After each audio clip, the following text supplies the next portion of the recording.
Session 4.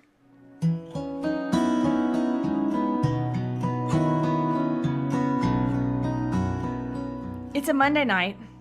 I'm sitting on my couch with a million things that I should be doing, but I'm scrolling.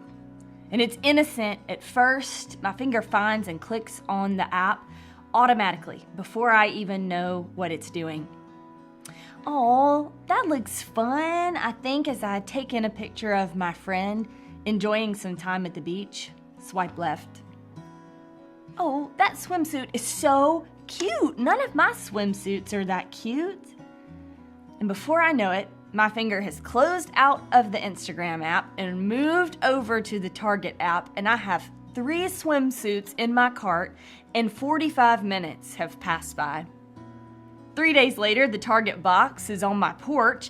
I excitedly unbox my 3 new swimsuits, but when I go to try them on, they're too tight. They hit me in all the wrong places, and I look in the mirror and I realize that I don't look nearly as cute as my friend did on Instagram. 1, because I'm not at the beach or at the pool, and I don't have any plans of going anytime soon. And secondly, I need to lose a couple pounds. So here I am with swimsuits that I have to return, feeling bad about myself because they don't fit me right and I'm not at the beach. Can you find yourself in this story? Am I enough is a question we find ourselves asking, whether we like it or not.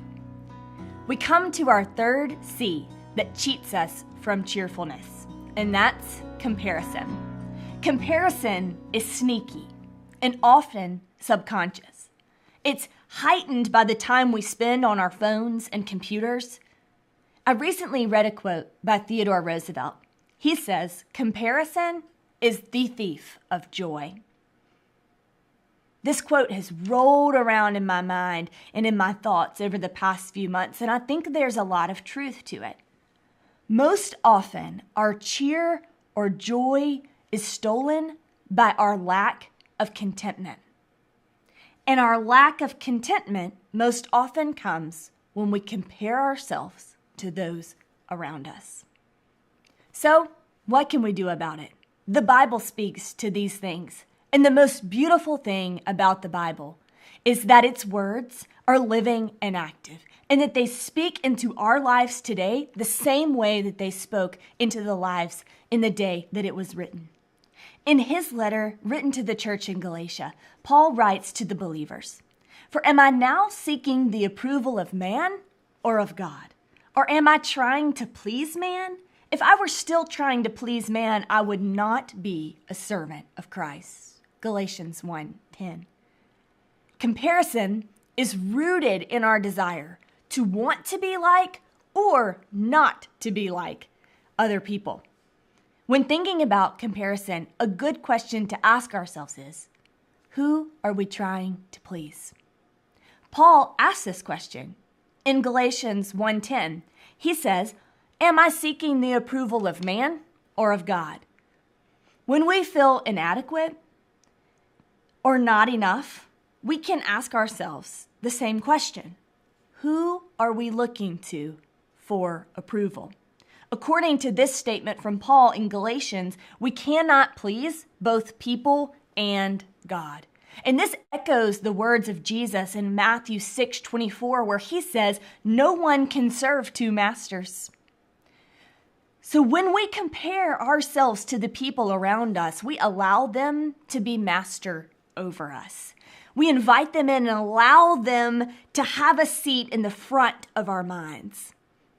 And this isn't easy for us to admit because we don't like to think that anything or anyone can have control over us. But our thoughts can reveal a lot. What runs through your mind when you aren't thinking? What keeps you awake at night? Maybe thoughts like, is so-and-so mad at me? Why was she weird around me today? Why hasn't he texted me back? Ugh, that outfit is so cute. None of my outfits are that cute. You can fill in the blank with your thoughts. The question is the same. Who are we trying to please?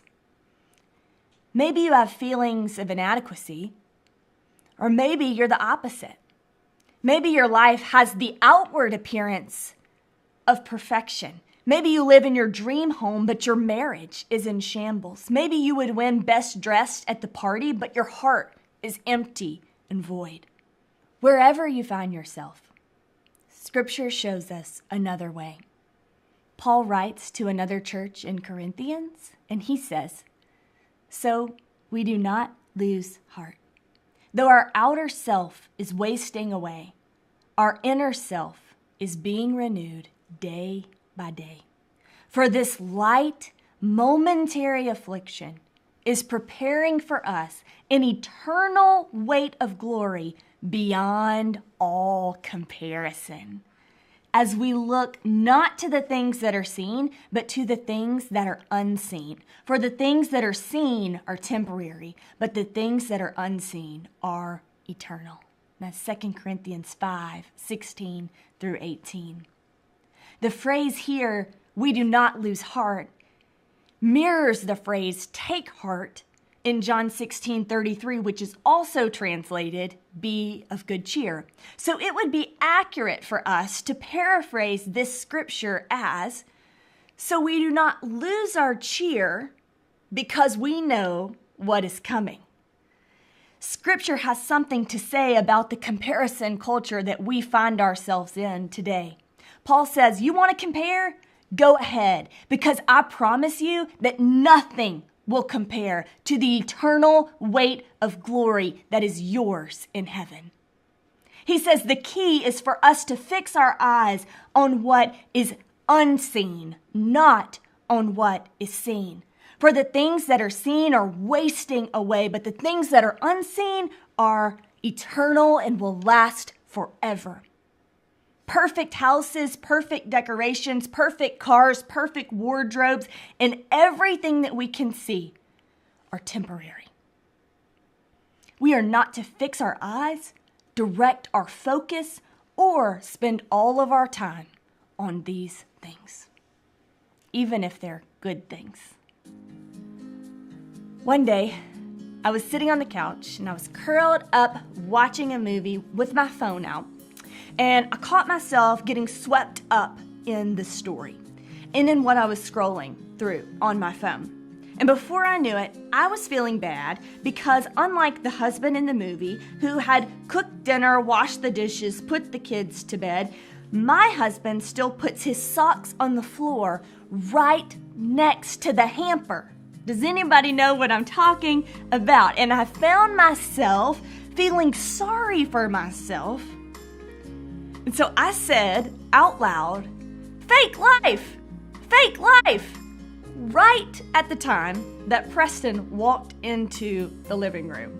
And he looked at me and he fell out laughing, saying, "What in the world are you talking about?" So I explained it to him, and we have an ongoing joke about the fake life alarm. Whenever we start to get caught up in comparison or in the things that we know are unimportant, one of us will sound the alarm and say, "Fake life, fake life." And though this is a silly joke, the Lord has been using it to help us to realize when we are sliding down the slippery slope of comparison. However, this reminder is not a sad one for us. We do not lose our cheer because we have been given a real life. A real life that is far better than anything we can ask or imagine.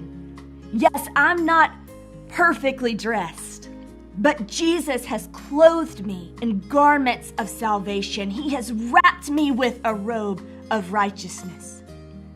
Yes, we sometimes struggle to get to the grocery store and to get dinner on the table, but we know we are invited to the greatest feast of all time.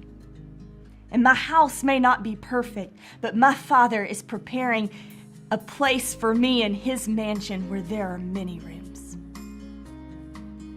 May we untangle ourselves from the trap of comparison by letting our gratitude move us to a place of cheerfulness. Our reality, our real Life is found in the presence of Jesus, and in his presence is the fullness of joy. I'll end where we began this session. Who are you trying to please?